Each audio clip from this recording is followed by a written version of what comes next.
안녕하세요. 반갑습니다. 오랜만입니다. 부산부동산 스터디입니다. 7월 11일 1일 브리핑 시작합니다. 대놓고 밀어주는 부산. 6월의 거래량이 3,000건, 6월의 거래량이 3,000건에 육박할 정도. 7월도 거의 유사하거나 조금 더 거래량이 많아질 것 같아 보입니다. 제가 부산 이 자료들은 매일 만듭니다. 매일 만드는데요.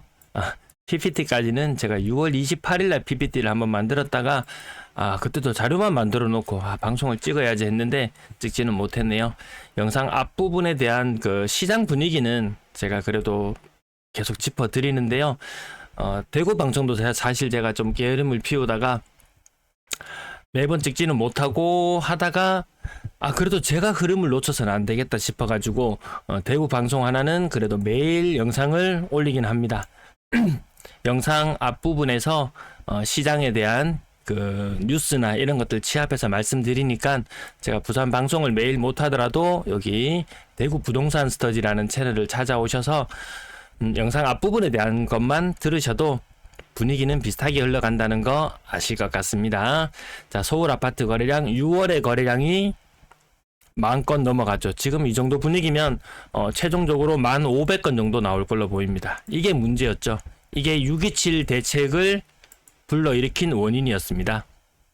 가계대출이 4월에 4조, 5월에 5조, 6월에 6조. 이 거래량이 터졌던 거 후폭풍으로 2개월에서 3개월 후에 이 가계대출이 폭발적으로 증가하는 현상이 있었기 때문에 분명히 여기 4월, 5월, 6월 요 대출을 요 거래량의 여파로 이 대출이 엄청나게 많이 늘어나 버리죠. 그래서 정부는 대출을 꽁꽁 싸매는 방법을 택할 수밖에 없었다. 아직까지 제대로 된 부동산 대책은 나온 것은 아니라고 생각합니다. 지금은 돈줄 막기에만 우선 급급한 모습.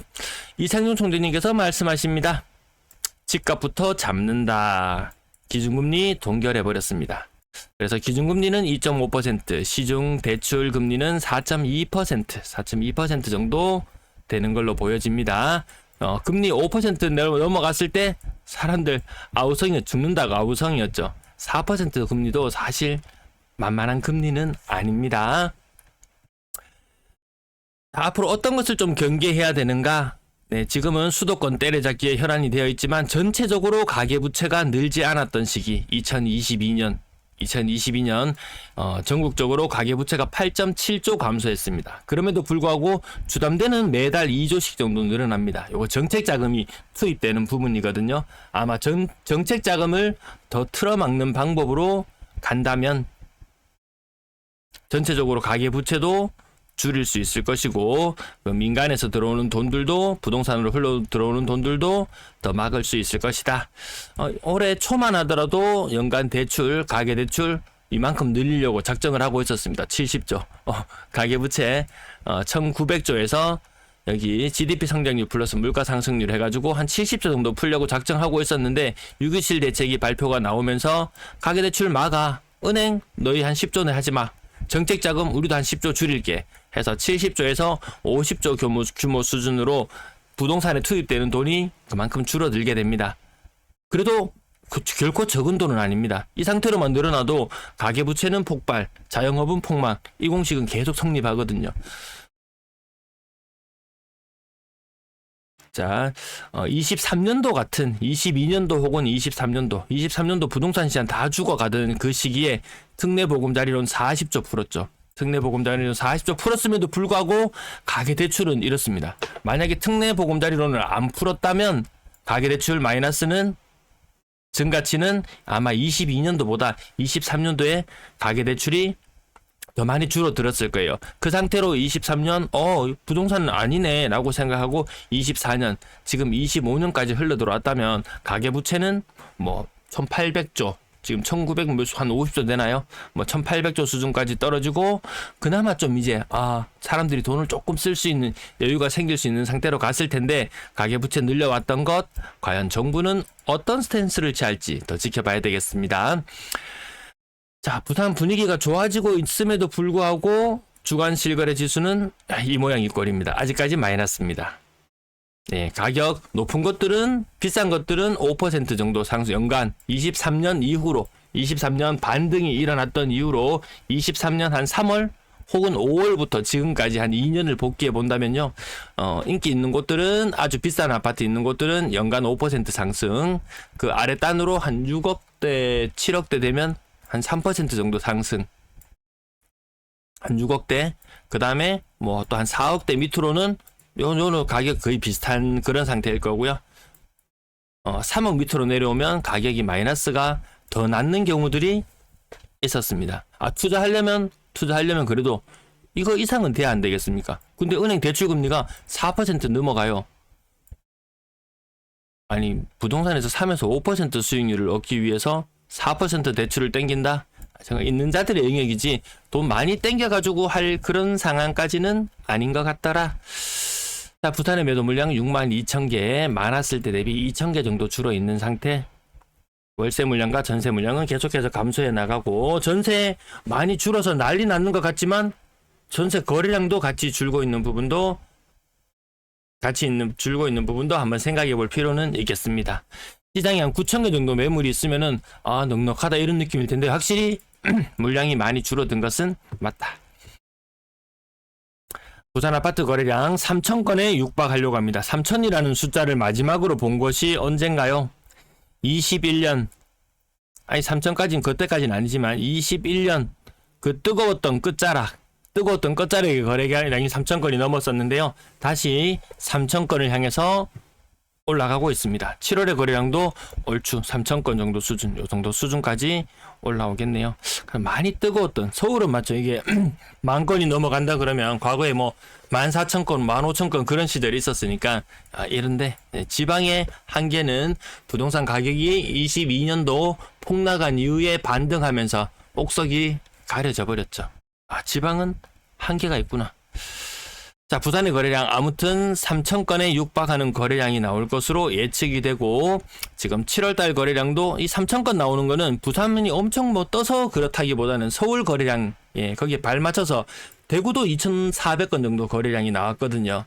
부산만의 특별한 현상은 아니고 그때 대선 전후로 해서 거래량이 같이 많이 늘었던 시기, 그 이후로 정책적인 여러 가지 측면에서 봤을 때 부산은 대놓고 밀어주려고 하네. 부산 정말 힘들다. 대놓고 밀어주려고 하고 있습니다. 주간 거래량 기준으로 700건 정도씩 나오면서 7월의 거래량도 3,000건, 3,000건에 육박하는 거래량이 나올 것으로 보여집니다. 건당 거래 대금은 4억 선에서 지금 한 4억 한 2천만 원 정도 수준까지 조금 올라와 있습니다. 고가의 아파트들 전체적인 거래량은 아직까지 박스를 탈피하지는 못한 상태. 하지만 6억 이상 거래량은 불을 뿜고 있습니다. 715건. 와, 이번 달 거래량 한 800건까지도 나올 것 같습니다. 6억 이상 거래량이 800건까지도 나올 것 같다. 300건 돌파를 주목해서 보자고 했는데요. 이야, 800건. 근데 나머지 가격 아파트들이 같이 보조를 맞춰서 같이 움직여 주는가요? 그렇지는 않거든요, 보면. 자, 6억 이상 비중 25%까지 비싼 아파트들이 또 해운대 비싼 아파트들이 조금 선도해 가는 모습 볼 수 있습니다. 실거래 가격 빠르게만 봅시다. 네, 가격 윗단 부분에 고점 대비 가격 형성되어 있는 것들, 그리고 반등도 제법 셌고, 삼익피치 자체만 놓고 보면 뭐 40평대나 30평대나 그 반등했던 그때랑 분위기랑 뭐 별반 다르지는 않습니다. 이거 분담금 이제 한 10억 내라 그럴래나? 분담금 10억 내라 그럴래나? 자, 고점 대비 25% 정도 빠진 상태의 금액들, 뭐 가격고, 제가 이 실거래 가격 계속 안 짚어드렸어도 뭐 별로 달라지는 분위기는 보이지 않네요. 네, 맨날 등장하는 그 아파트가 등장하고 그 가격대가 그 가격대, 약간 더 오른 느낌이 드는 곳들도 있지만, 자, 가격 아래쪽으로 내려가서 보면은 별 차이 없네, 이런 느낌. 어쨌든 부산은 대놓고 밀어주고 있는데 집값 오르라고 대놓고 밀어주는 정책은 아니거든요.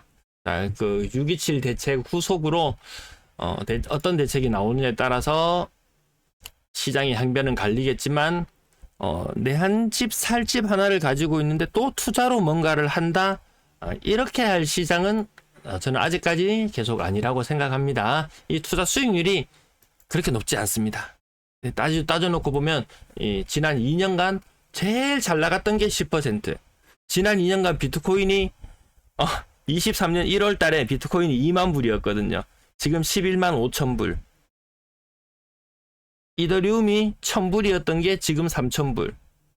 주식시장이 지금 난리 났죠. 예, 자금 흐름이 자꾸 그쪽으로 흘러가는데, 과거에 뭐 저희 부모님 세대만 해도 땅이 최고다, 니 박불모 봤나, 땅이 최고다, 이런 세대에서 뭐 산업이 발달하면서 농사 그 죽으라고 치고 뭐 하겠노, 그거 공부해갖고 좋은 대학 가갖고 좋은 직장 들어가고 월급쟁이 돈 따박따박 나오는 게 최고다, 이러던 시절을 거쳐서 공부 그거 뭐하노, 그거 아파트 사놓으면 집값 오르면 어차피 공부했는 사람도 다 우리 집에 들어가 살 낀데, 아파트에 많이 목매던 시절에서 또 지금 계속 아파트에 끊임없이 목매는 시절로 갈 것인가, 아니면 여러 다른 선진국들 지금 23년 뭐 그때 이후로 계속 집값 조정이죠.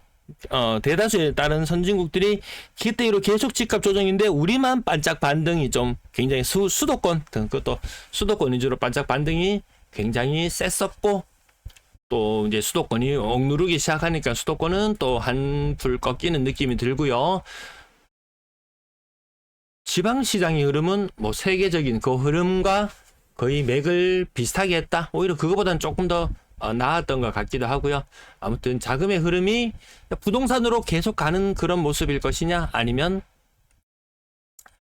주식시장으로의 대전환, 머니 무브가 일어날 것이냐. 앞자리가 거의 다 육자네요. 3억 아래쪽으로 내려오니까 거의 다 육자입니다. 30% 이상 하락했고, 더 밑으로 내려가면은 더 반등 못하고 더 힘 못 쓴다.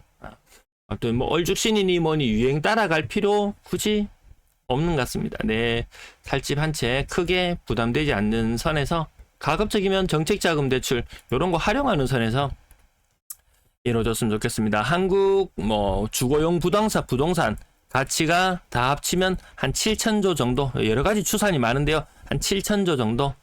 불과 얼마 전까지 코스피 지수는 코스닥 요 두 개 합쳤는 게 얼마였더라? 한국 주식시장 상장되는 게 2천조 뭐 이런 이야기, 조금 2천 몇백조 이런 이야기가 있다가 며칠 가장 최근 뉴스에 3천조.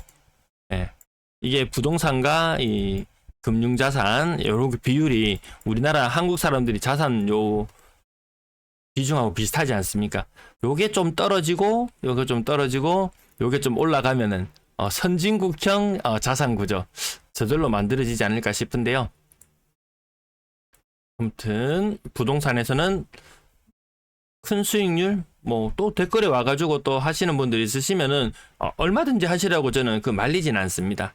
다만 수익률이 그렇게 크지 않은 시장으로 점점 바뀌어가고 있다. 그래도 부산은 희망이라도 있죠. 뭐 밀어주려고 하잖아요. 대구는 다 소외받고 있습니다. 자, 전세 거래량 6월 1일부터 전월세 신고제 시행되어서 요것이 이제 거래량이 될 텐데요.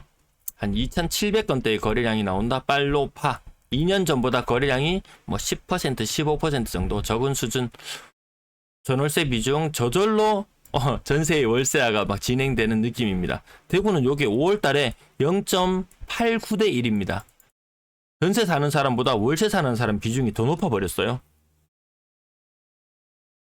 그렇다고 딱히 뭐 대출을 안 내주는 것도 아닌데, 그렇습니다. 전세 가격은 2년 전 대비 한 5%, 6% 정도 가격이 올라가 있는 상태에 집값 반등했는 만큼 전세 뭐 그 비율 비슷하게 올랐는 것 같습니다. 조금 특이점은 4억 이상 거래 비중이 굉장히 높더라. 와, 지금 대출, 전세자금 대출 아까 주담대가 4.2%, 전세자금 대출 금리도 한 4.34% 되지 싶은데요. 이 금리 만만치 않은데 4억 이상 비중이 이렇게나 높다. 요렇게 좀 많이 숙여졌는 게, 대구의 모습은 이렇게 숙여져 있거든요. 부산은 4억 이상 비중도 꽤나 높게 유지되고 있다. 월세 거래량도 2년 전 대비 얘는 비슷하게 놓으려고 합니다. 비슷하게 놓으려고 해요. 월세 거래는 조금 더 많고 전세 거래는 조금 줄어들면서 이 전월세 비중도 과거보다는 층위가 점점 낮아지고 있습니다. 진짜 전세의 월세야. 그렇다고 뭐 월세값이 치솟냐? 그건 아닙니다. 전세보다 한 10% 정도 돈은 더 지불해야 되는 건 맞는 것 같습니다. 평균적인 월세 가격이나 보증금은 지난 몇 년간을 돌이켜봐도 비슷한 상태다. 네, 오랜만에 시청해주셔서 감사합니다. 영상 앞부분들 참고하시려면 대구 방송 와서 좀 들어주시면 감사하겠습니다. 제가 좀 목도 좀 괜찮고 마음에 좀 여유도 있고 또 욕을 먹어도 이 좀 멘탈이 덜 흔들릴 때 되면은 또 부지런히 방송해 보도록 하겠습니다. 시청 감사합니다.